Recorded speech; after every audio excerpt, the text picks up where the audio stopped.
I do this because I need to tell stories, because I grew up in a really sheltered home, and I guess when I first encountered other people, I was mystified and amazed that there are different ways to think and be and live, and that changed my life, and I want to do that for other people. I want to tell other stories because it's made me a better person, it's made me more grounded, and I hope more empathetic towards others, and I think there's nothing else like it.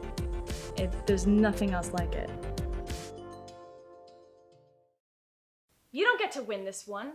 You don't get to stand as the victor while I get thrown out into the snow. I'm staying right here and I'm rubbing your goddamn face in the piss like a dog. You're a dog. You've peed on the rug and you need to be punished. And you know what? You're right. I am less than this. What is this? This is gorgeous. Look at this house. And the food, my God, the food smells so delicious. This doesn't exist in the real world. People aren't perfect. Not like this. People burn their turkey, and last time I checked, that little fucker looked moist as hell. I don't get it. I just don't get how your life can turn around like this. My little brother used to be the slut on campus. You were with a different man every week. And then there was Andrew.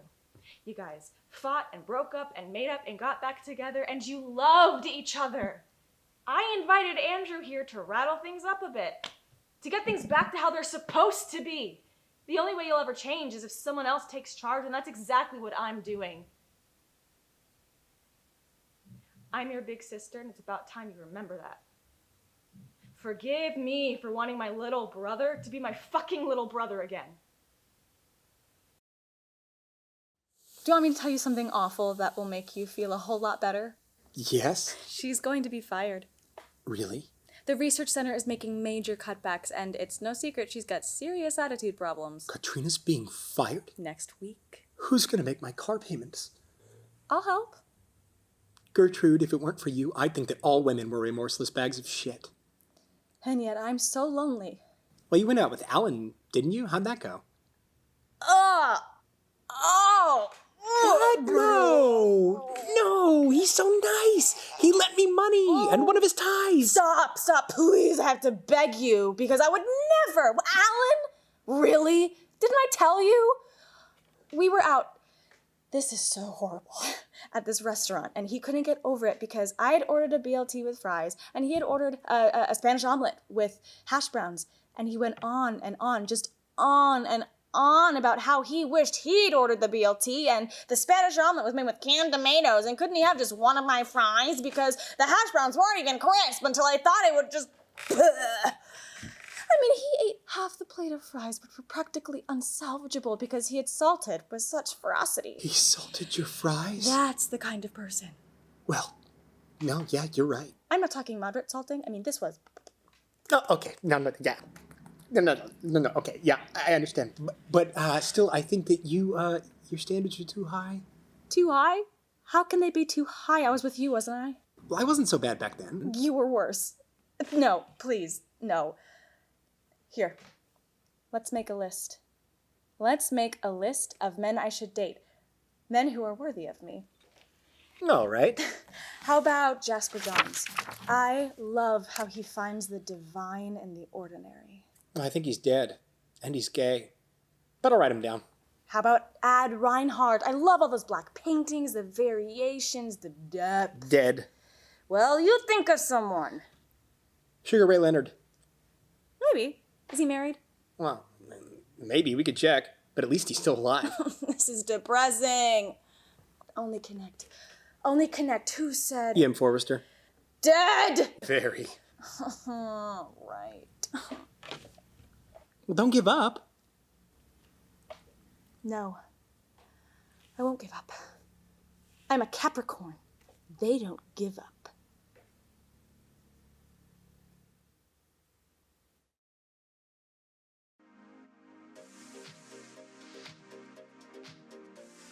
There's a synergy or a symbiotic relationship that I have with the audience when I'm on stage. It's a language that I thrive on. I'm addicted to it. I've tried so many other different things, and I keep coming back to this.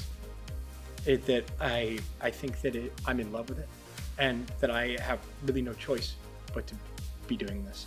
I've tried house painting, I've tried teaching, I've tried, going after a psychology degree. I've tried a bunch of different things, but I always come back to this. I can maybe take 6 months off before I get the itch. Don't open those yodels, Maggie! Maggie! Maggie! God damn it! Halt! Now put the fucking yodels down. I am not gonna let you eat those for 2 reasons. 1, they are stolen, and you and me, we are gonna gather up all this stuff and we are gonna return it, all of it, because that is how the program works. You called me tonight because you knew you had to reach out and return this stuff and make amends with the shopkeeper. You called me tonight because you're brave, Maggie. You knew you had to reach out and return. It's the first principle of the program. You called me tonight because you want to turn it around. You called me tonight because you are a winner. You are going to lick this, I can tell. 6 months from now, you are going to be leading workshops and visiting prisons and speaking to youngsters in school. You will be making a difference. Now you could eat those yodels and just give that guy 79 cents, but I am not going to let you do that to yourself. Because you are a compulsive overeater. Aren't you? Yeah. Look, you got a problem with junk food and you got a problem with larceny. You're working on the larceny. And I would be glad to take you to an OA meeting. Overeaters Anonymous. I am an OA member. I used to weigh 400 pounds.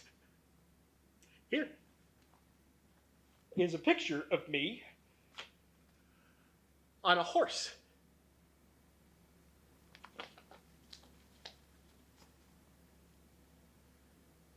And here is that horse 10 minutes later. I look at this picture every day to remind myself of the pain and suffering, and in this case, death, that my compulsive overeating has cost myself and others. Back then, I was a mess. I was smoking 4-packs a day, and when I wasn't sitting in front of a TV inhaling food, I was robbing this town blind. I was a big, fat, chain-smoking kleptomaniac. And I was miserable. I hated myself. I hated myself so much I couldn't function. Have you ever felt that way? Come on. Give me the yodels.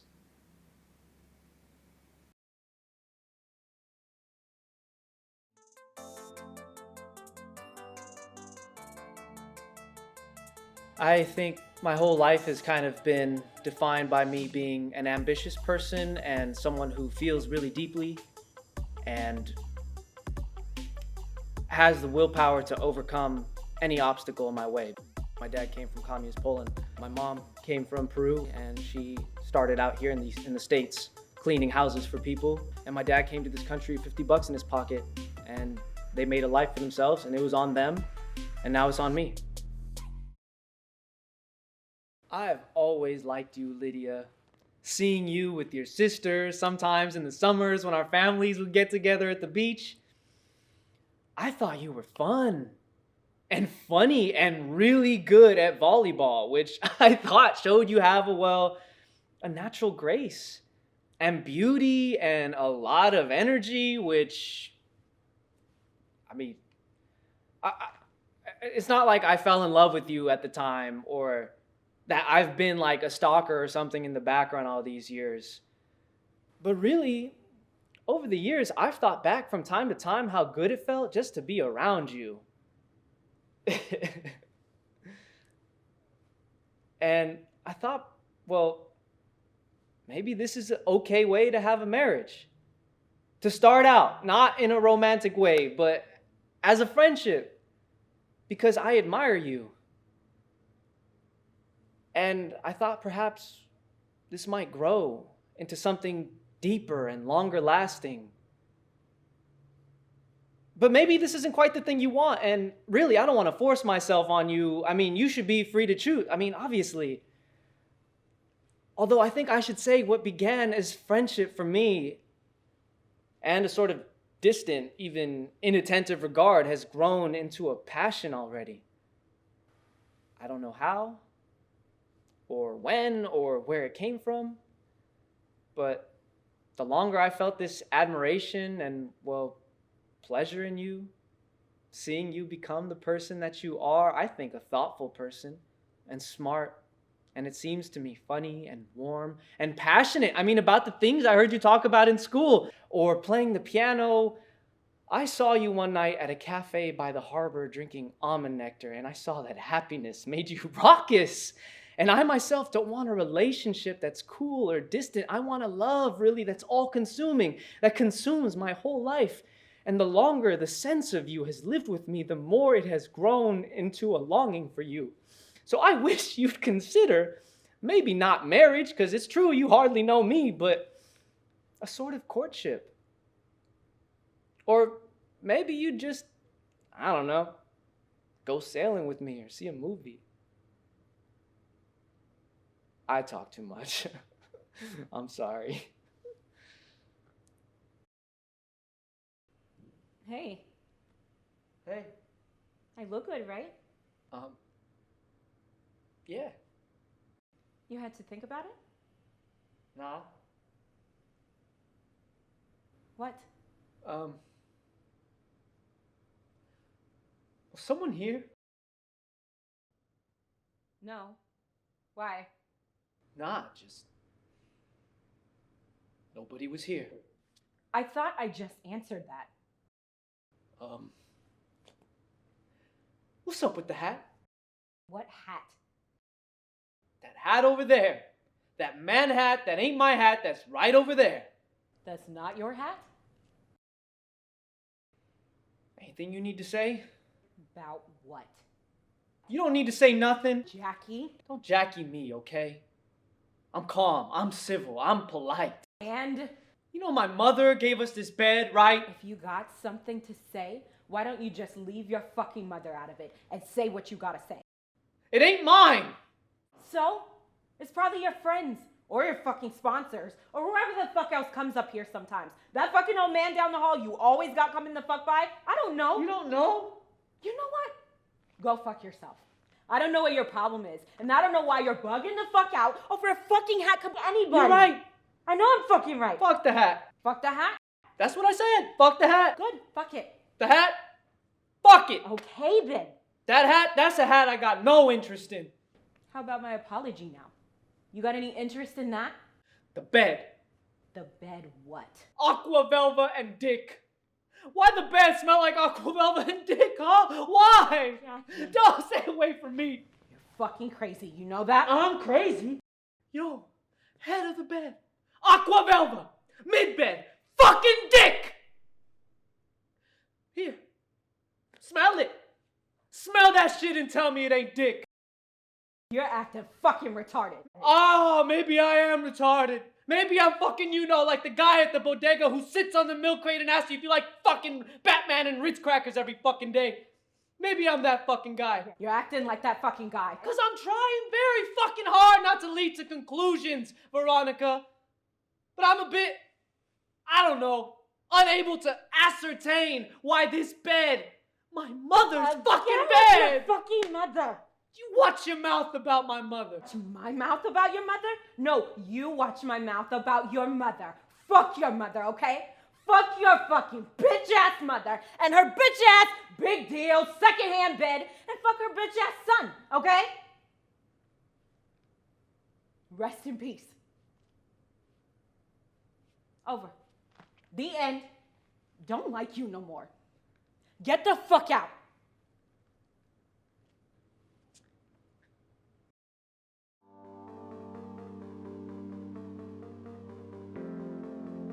I think a lot of the way that we perceive the world is through a lot of our arts that we enjoy. I think when we look at movies and we see television, we see people and we see ourselves in a way. When I was in middle school, we went to go see a Romeo and Juliet play, and I saw this absolutely gorgeous Juliet, who was this beautiful Black woman with these long braids, and I just looked at her and I thought, wow, she looks like me. And I thought, I could do this too. I hold your hair up when you're sick. I pick you up after your abortion. I wash your blood-stained underwear. I get up most days and I serve you. But I tell myself it's not her fault. She's a nice girl. It could be the other way around. She treats me well. She didn't write history. She's just snared in the story like me. Sometimes she even makes it possible for us to both pretend that we're not hostage to our situation. Sometimes when we're talking in the kitchen, we can both pretend it's all pretend. And that makes the job sort of bearable, that we both have moments of pretending. That it all isn't so fucked. That it all isn't so fucking unfair. You see, all I had here was a tiny bit of dignity. But even that you snatched. And it wasn't even precious to you. I don't think you knew I had it.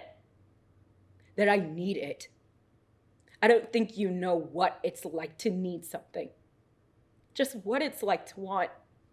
And want and want, because what you've just done is worse than sex with my...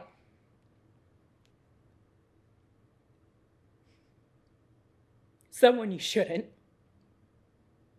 That's ordinary. It's child's play, really. It's the oldest trick in the book. What you've actually done is you've turned the light on when we both agreed to sometimes have it off. And what you've done, you've reiterated everything. The taking, the taken. And your action is the whole world. You are wrong. You are what's wrong.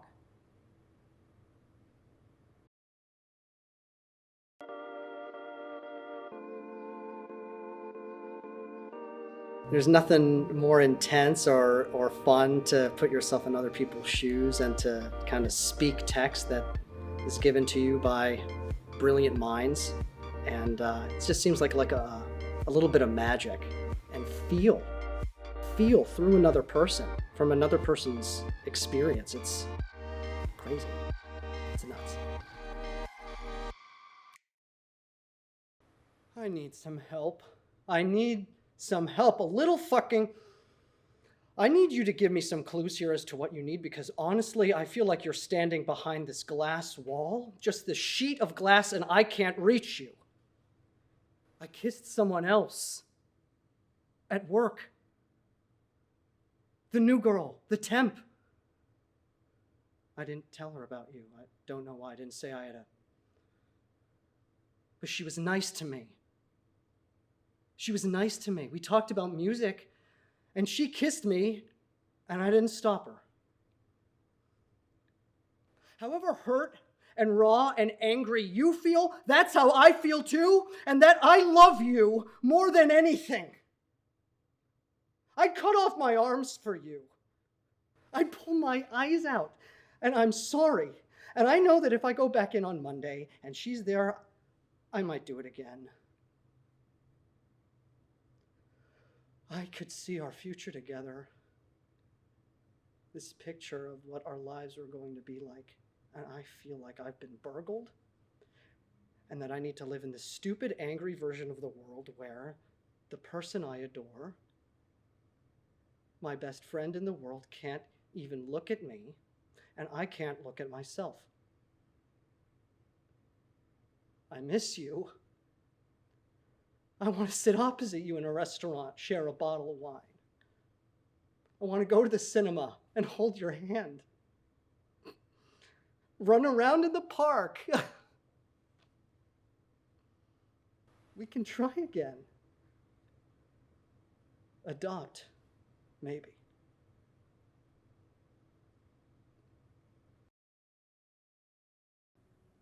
What an asshole. What a jerk. Yeah. Did you think that was smart? Did you think him standing there and telling us all we're fucking losers if we don't go to Egypt and smoke water pipes, did that seem smart to you? That's not really what he said. It is absolutely what he said. How about I'm irrelevant because I'm a girl? No, that's not what he said. He's not talking about you. He's talking about the story. A story he hasn't read. What's your point, Martin? I don't have a point. All I'm saying is that's all we get, right? Everyone says it. If you don't get them on the first page, that's all you get. So it's my fault that I stood here and got completely humiliated by that asshole. I mean, everybody said he's rough, but he's a great teacher, but I don't see what's so great about just being abused. If I wanted somebody to tell me I'm wasting my time, I could just talk to my mother. What are you doing? I'm depressed, and I'm trying to make myself feel better. Is that all right with you? Don't be depressed. My story got creamed. I'm depressed. I'm a depressed feral cat. Why are you still here? Douglas is out having drinks with the love of your life. Why are you hanging out with the loser? She's a twit. Yeah, guys hate that. It sucks that she's gorgeous too. Okay. All right. She's attractive. Yeah, no one's going to say she's not attractive. My God, you should hear yourself. Attractive. You're so in love with her. Do you think it's not completely, utterly obvious to everyone who sees you in the same room with her? I am not in love with her. She's clearly got something going on with Douglas. And how she can stand to spend 15 minutes at a go with him is a mystery to me. The guy is an unmitigated embarrassment to the human race. Seriously, can I give you a ride? Give her a ride? It's so Darien. Maybe you could give her a ride to Yaddo. Don't kid yourself. She would love a ride to Yaddo. And don't eat all those chips. I want those. Fuck me. Fuck you.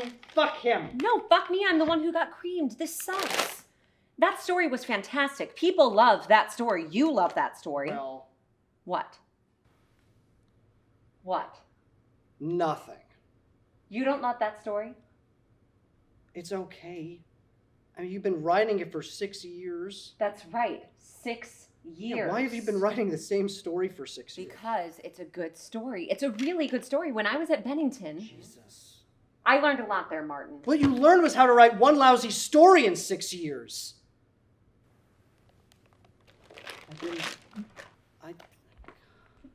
I didn't mean to say your story is lousy. You did too. But why have you been writing the same story for 6 years? Because people kept saying it's a good story, but it needs more work. Well, Leonard just did you a big favor then, didn't he? Meaning? Well, now you can write something else. You know, this is my apartment, so I can't walk out. Could you walk out, please? No. Don't do that. I want Come to do that. on, Get out don't of my do it. apartment. Get out. All right, I have something to ask you. What? I'm getting kicked out of my apartment because I'm a little late on the rent. Can I stay here?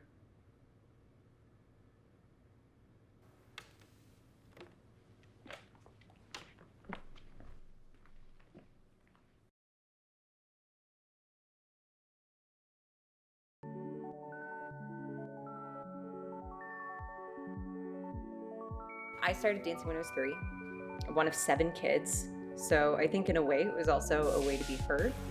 For me, it's always been a challenge as well as a great opportunity to meet new people, to learn new perspectives and learn new stories. Coming from a small town, I find that I learn more about people and life through this than I do even day-to-day life a lot of time.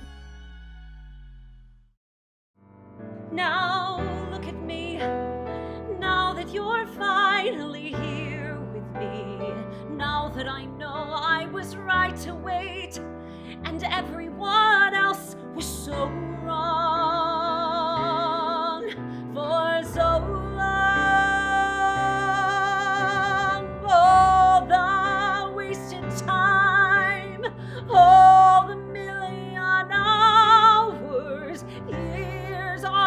lump of years, still too proud to crawl. All the days gone by to feel that I don't satisfy, and I never knew anything at all. I never knew anything at all.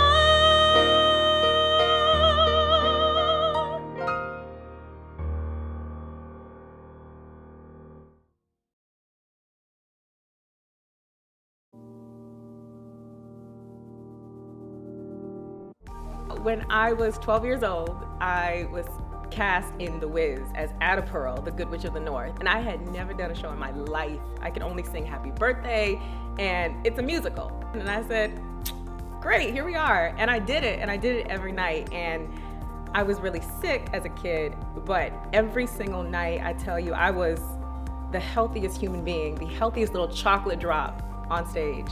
She has a line where she says, I'm Ada Pearl, the feel-good girl. And I felt good.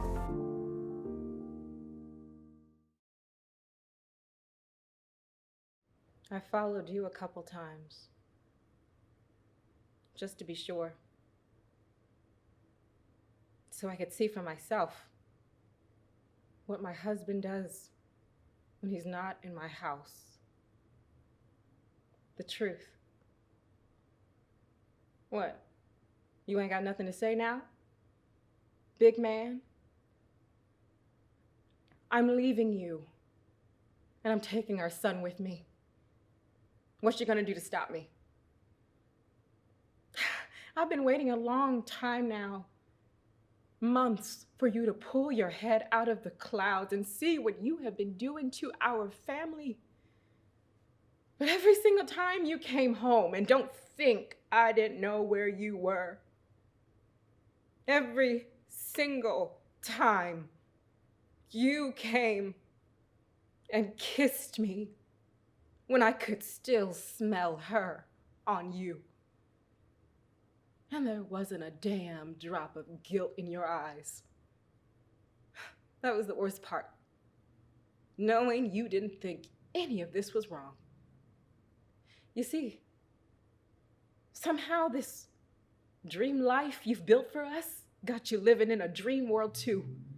And I ain't never needed any of this jewelry, the car, the mansion, all of this shit. It don't mean nothing. All of these stupid things. All I ever wanted, baby, was you. And you took that from me. You took it. So I'm gonna take something from you. I'm taking our son. Maybe then you'll know what it's like to be me. Maybe for once you'll understand.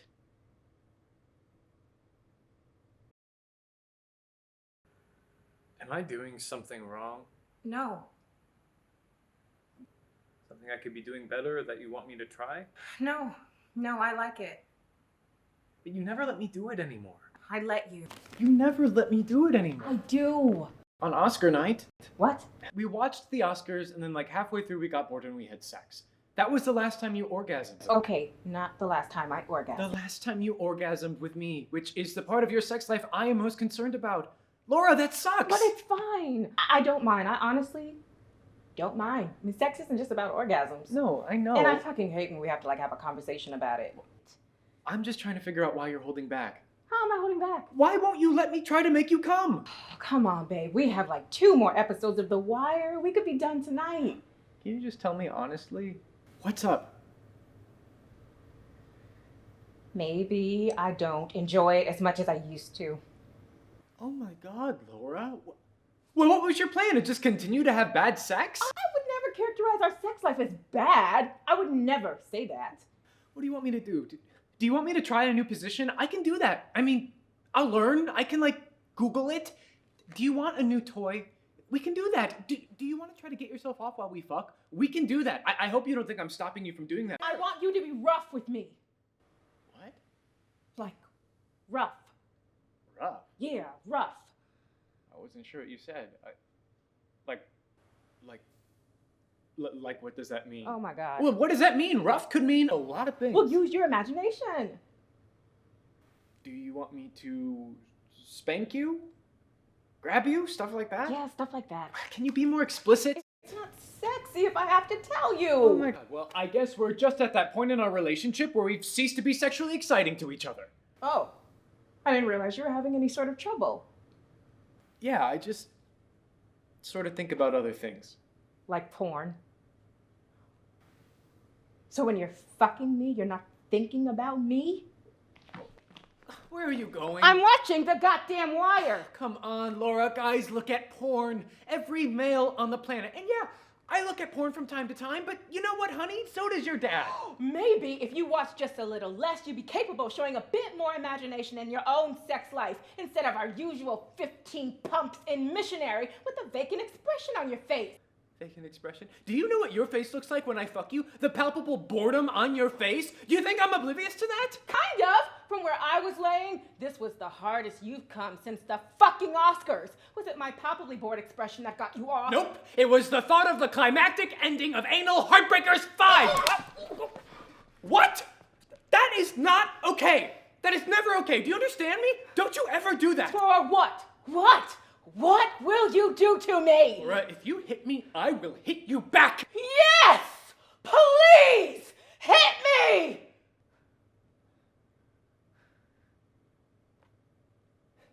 Okay. Let's just watch The Wire.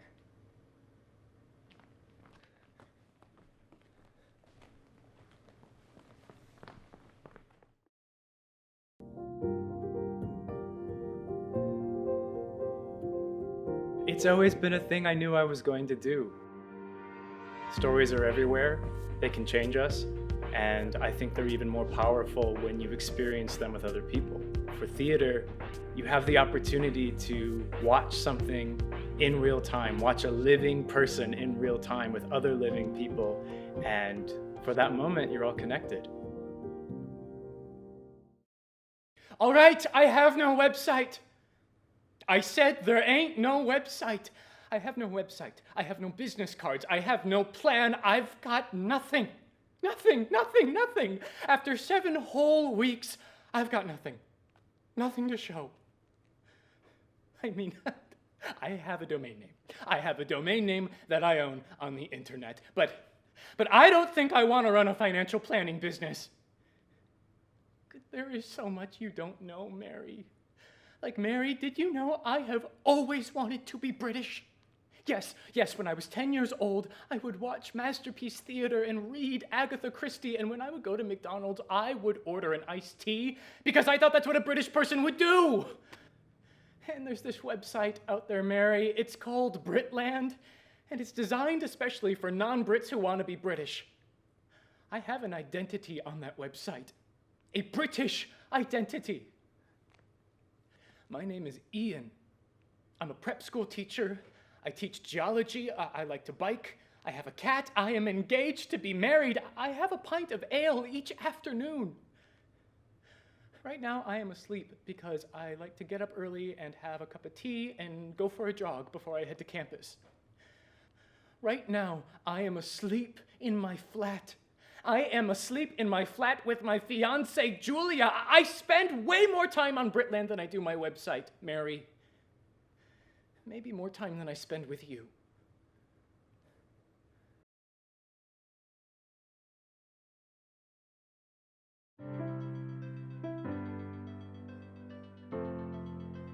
I believe that acting is a high calling. I believe that it is a mission, if you will, to represent the lives of real human beings. And right now, more than ever,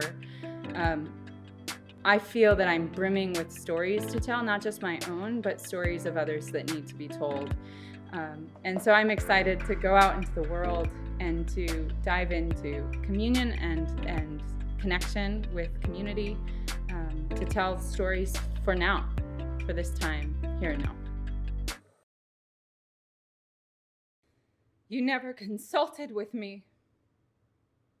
Never told me you were struggling with something. That tells me I'm not on the same level as you. You don't see me as someone you would talk to about the things you're thinking. That I am just the preacher's wife.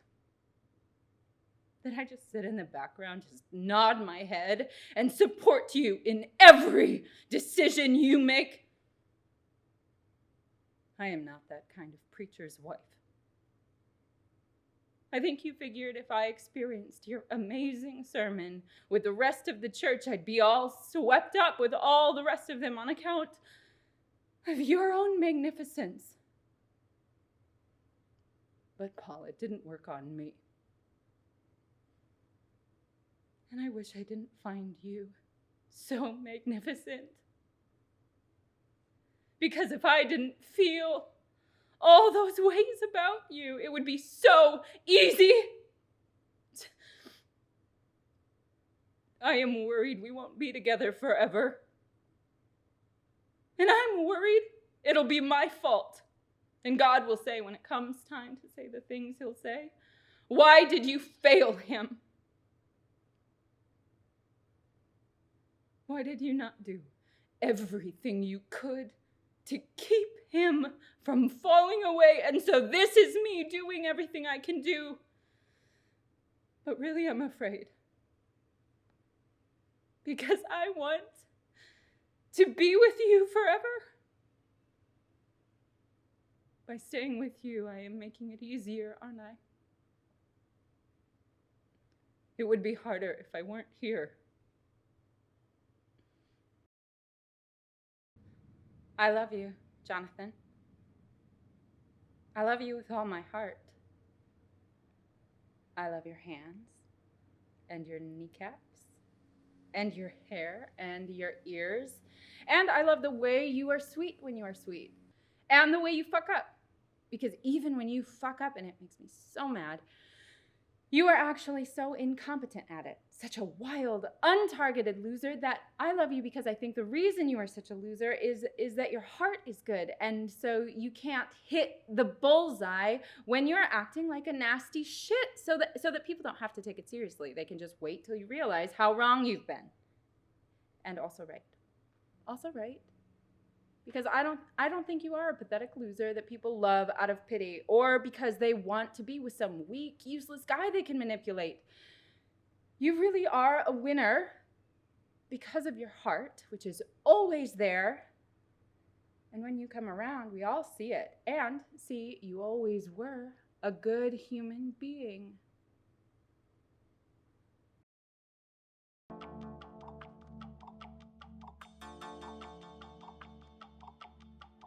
My dad was a war journalist, and he believed that through showing people other people's lives, we could change the world for the better, and that we could actually maybe come together as a race, as a group, as a species.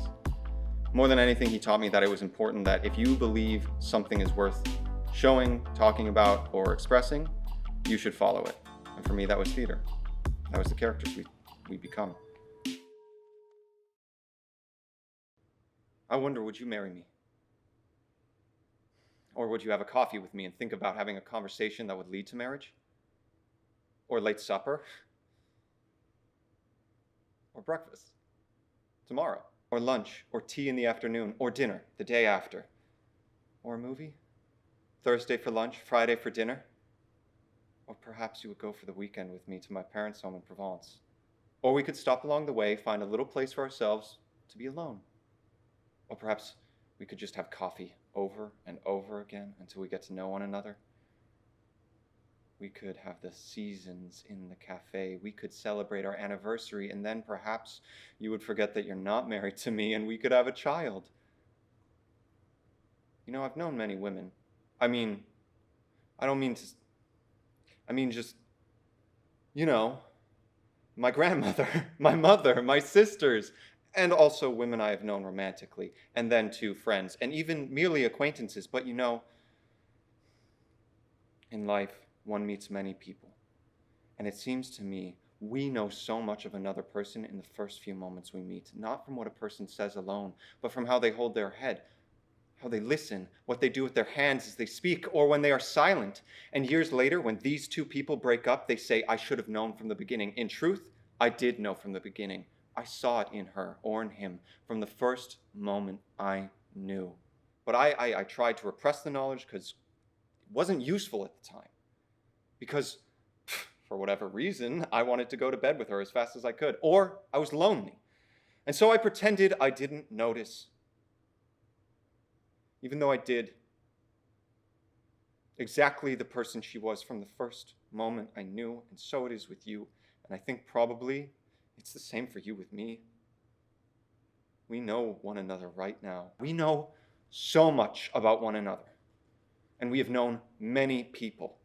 And for myself, I can tell you are one in a million, and I want to marry you. I want to marry you and have children with you and grow old together. And so I am begging you, please just have coffee with me.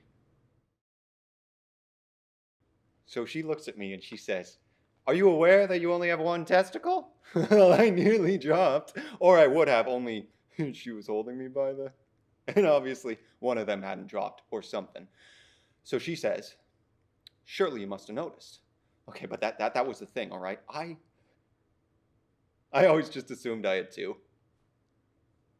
like I never bothered counting them. I thought, I don't know. I thought maybe they were so close together that they felt like one. Or, well, the one was, down there. The other was off doing something else. Like, I don't know. I never bothered counting. So she tells me I might have what they call an undescended testes, meaning one dropped, but the other one didn't. And she says, I'm going to have to get it checked out, because if there is, one still up in there, it's going to have to be removed, because guess what? It could become cancerous. And so I go home, right? And I am delighted. I am delighted that I don't already have cancer. I mean, cancer of the missing ball, right? I'm thinking, oh, I've got a great story for the boys if I ever have the courage to tell them. But all I can really think is am I fertile or not? Like I didn't know until that moment just how badly I wanted to be a father. And it's stupid, but I started imagining it. What it would be like having a little boy holding my hand, teaching him to cross the road, or a little girl holding her up in the air, right? I mean, the way they look down at you, they are so amazed to be up high. I mean, fucking hell, that's the kind of person you want to be to somebody. More of those kinds of people. The kind of person I want to be. The father I wanted to be.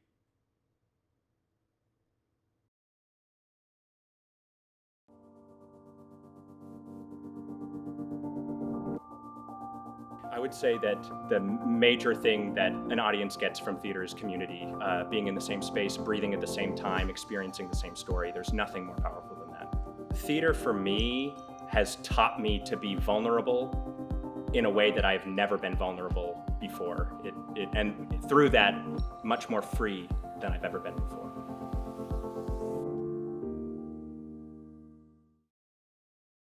Why aren't I a bridesmaid? Seriously. If I was a woman, I would be standing up there with you. That's a fact.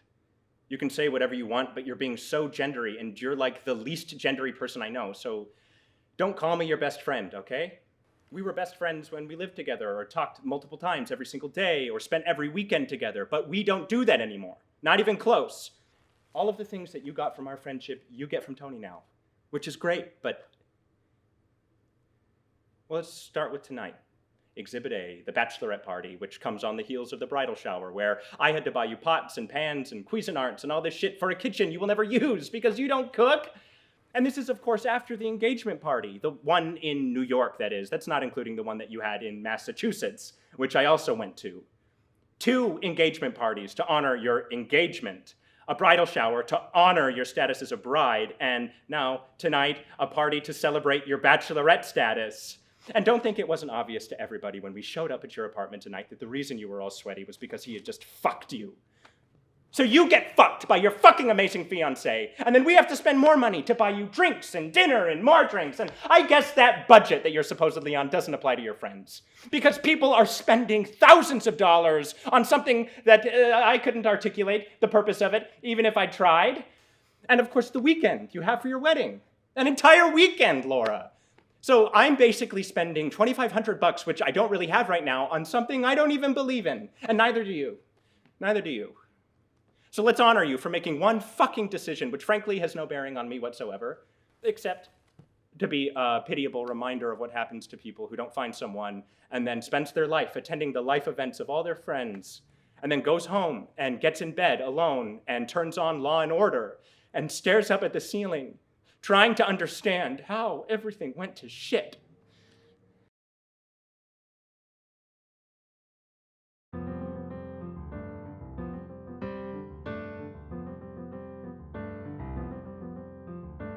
Farewell, my Lila, I'll write every evening.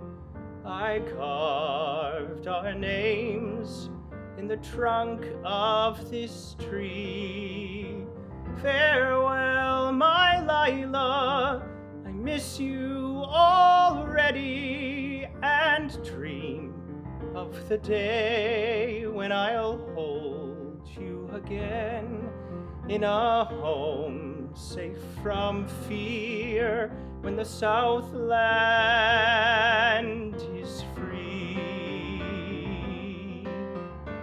I go to fight for these old hills behind me, these old red hills of home. I go to fight for these old hills remind me of a way of life that's pure, of the truth that must endure in a town called Marietta, and these old red hills of home.